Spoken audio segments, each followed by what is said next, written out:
Magandang umaga sa inyong lahat. Ako si Martin R. Salamuding ng 9 Rizal. Ang ibabahagi ko sa inyo ngayon ay ang tungkol sa aming barangay. Ako ay taga-barangay Socorro at sasabihin ko sa inyo ang positibo at negatibong mga project o program ng aking barangay. Uunahin na natin ang positibo.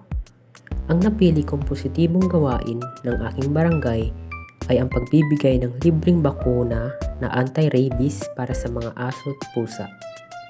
Napili ko ito dahil may layunin ito na protektahan ang ating mga alagang hayop at tiyakin ang mas malusog na komunidad. Nakatutulong ito upang protektahan ang ating mga alaga.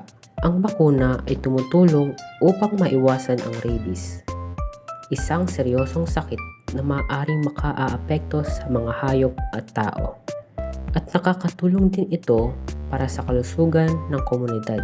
Ang pagbabakuna sa ating mga alaga ay nag-aambag sa kabuuang kalusugan ng ating barangay.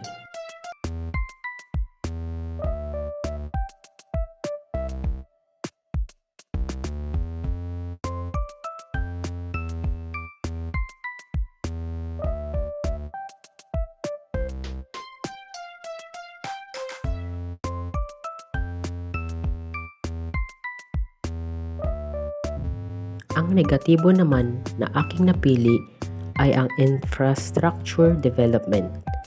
Dahil nakikita ko na pag may mga proyektong pang-infrastruktura ay minsang nahuhuli o hindi agad nagagawa, na nagre-resulta sa masamang kondisyon ng mga kalsada at pagdudulot ng abala sa mga residente.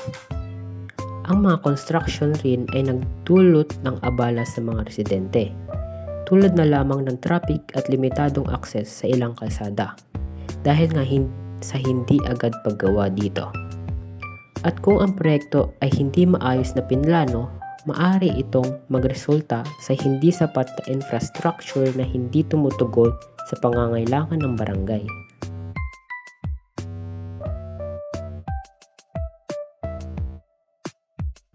At ang masasuggest ko namang proyekto o programa ay Community Health Awareness Campaign.